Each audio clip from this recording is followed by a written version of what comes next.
Congress party द्वारा हाथ से हाथ जोड़ो अभियान को लेकर कांग्रेस के राज्यसभा सांसद दीपेंद्र हुड्डा जुलाना के गांव सामलोकला पहुंचे।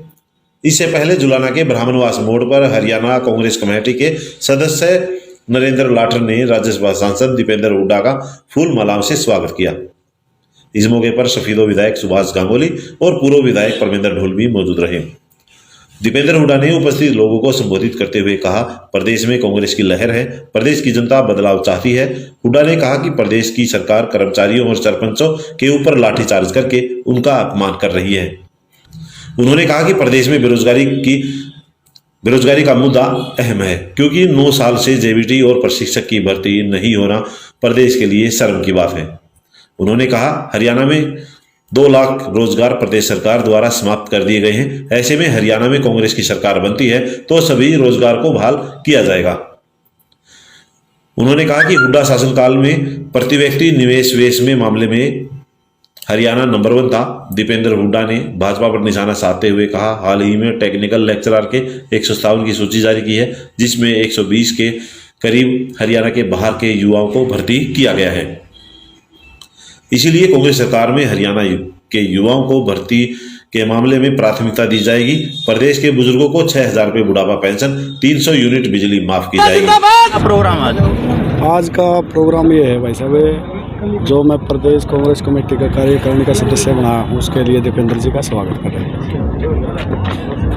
जैसे बात करें जो हाथ से हाथ जोड़ो यात्रा चल रही है आजकल, उस बारे में क्या कहेंगे? देखो, हाथ से हाथ जोड़ो का जो कार्यक्रम चल रहा है, हमने जो बीजेपी सरकार ने ये 8 साल से जो षड्यंत्र के जो काम कर रहे हैं, इसको उखाड़ फेंकने का काम कर रहे हैं, कोशिश कर। तो अगर कांग्रेस पार्टी आपको तवज्जो देती है जुलाना से, तो आप क्या करेंगे? देखो, ये तो ऊपर आला कमान का निर्देश होगा जो उसका, हम तो एक कार्यकर्ता की तरह काम कर रहे हैं। नरेंद्र जी, जैसे बात करें सरपंचों के ऊपर जो सीएम हाउस का घेराव कर रहे थे, उस दौरान लाठीचार्ज हुआ है, काफ़ी सरपंच घायल भी हुए हैं। ऐसे में आप जो सरकार है प्रदेश की भाजपा, उसके बारे में क्या कहेंगे? देखो, इन्होंने तो मतलब सरपंचों पे देख लो, कर्मचारियों पे देख लो, लाठी का तो इन्हें लाठी उठा रखी है। काम धरातल पे कुछ नहीं करना, लाठी मारने से थोड़ा समाधान होता किसी से। तो क्या मानते हैं? मैं तो ये मानता हूँ कि जो जैसे लोगों की आवाज़ आ रही है 2024 में, इनको मतलब एक तरफा कांग्रेस का माहौल बन रहा है और हुड्डा साहब के नेतृत्व में पूर्ण बहुमत से सरकार बन रही है। ये 70-75 सीट जो बीजेपी कहा करती ना, 75 पार, तो अब इन पे मुंह पे थप्पड़ मारने का काम। देश में सरकार से त्रस्त है और बदलाव चाहते हैं, कांग्रेस पार्टी की तरफ देख रहे हैं और हमें पूरा विश्वास है आने वाला समय जो है ये लोगों का आशीर्वाद हमें मिलेगा। एमपी साहब, सरपंचों पर जो लाठीचार्ज किया गया उस बारे में क्या कहेंगे? ये सरकार हर वर्ग को अपमानित करने पे तुली है। ये सरकार जो भी सरकार से कोई मांग करे, उनको लाठी की भाषा से जवाब मिलता है। चाहे आपने किसान आंदोलन में देखा, चाहे आपने मनरेगा मजदूर आंदोलन में देखा, चाहे आपने गांव के ग्रामीण चौकीदार आंदोलन में देखा, चाहे आपने कर्मचारी ओल्ड पेंशन स्कीम के आंदोलन में देखा, चाहे आपने अभी ये अपना सरपंचों के आंदोलन, तो ये केवल लाठी की भाषा में जवाब देती है। अहंकारी सरकार है, प्रदेश के लोगों का अपमान करने में विश्वास रखती है और समय आने पे इन लाठियों का भी जवाब वोट की चोट से लोग देंगे। बेरोजगारी को लेकर हरियाणा में छत्तीसगढ़ का मुकाबला है या हरियाणा का मुकाबला, कहाँ तक? सबसे ज़्यादा बेरोजगारी है कि हमारे हरियाणा एक ऐसे प्रदेश में जो दिल्ली के 3 तरफ हो, इससे दुर्भाग्य की बात नहीं हो सकती। यहाँ तो ये तो रोज़गार देने वाला प्रदेश होना चाहिए हरियाणा, और इसको लेकर मैं समझता हूँ कि सरकार की सबसे बड़ी विफलता अगर कोई है इस सरकार की, तो बेरोजगारी। इसको लेकर हम आंदोलन चलाएँगे, लगातार हम इसका मुद्दा उठाने का काम कर रहे हैं।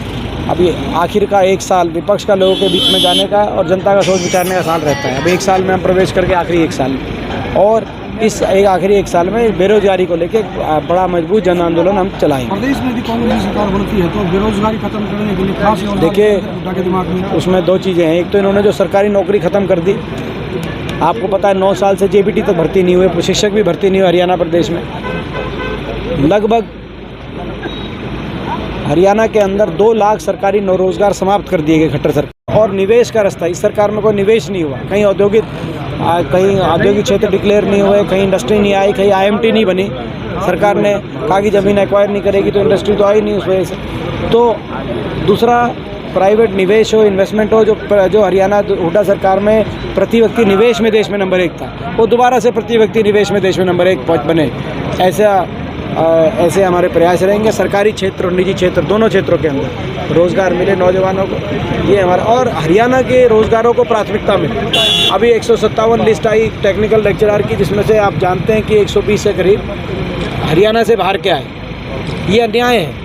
हरियाणा के बाहर के ज़्यादा मेरिट के और हरियाणा के बच्चे, हरियाणा के छत्तीसगढ़ के बच्चे मेरिट के नहीं आ पा रहे हैं। तो ये क्या हो रहा है? ये प्रदेश में इतना प्रदेशवासियों का अपमान और तिरस्कार हम सहन नहीं करेंगे आने वाले साहब, एक सवाल हो गया। कांग्रेस ने संकल्प पत्र दिया है, उसमें 14 पॉइंट है। हरियाणा सरकार पे पहले ही जो कर्जा है वो कई गुना बढ़ चुका है, 68,000 करोड़ से कई लाख बढ़ गया। और जो कांग्रेस के संकल्प पत्र में जो वादे हैं, जैसे कि 6,000 की पेंशन है, बिजली के बिलों का मामला है और भी कुछ बहुत कुछ, उसके लिए बजट का प्रावधान सरकार कैसे कर पाएगी? बजट काम करेंगे। आपको याद होगा जब 2400 करोड़ का बजट था, हमने 1600 करोड़ के बिजली के बिल भी माफ़ करने का काम किया था। आर्थिक विकास से होता है हरियाणा, आर्थिक विकास की पटरी पर हरियाणा दौड़ेगा। तो बजट का भी प्रावधान करेंगे, बुढ़ापा पेंशन 6,000 देंगे, 300 यूनिट बिजली माफ़ भी करेंगे।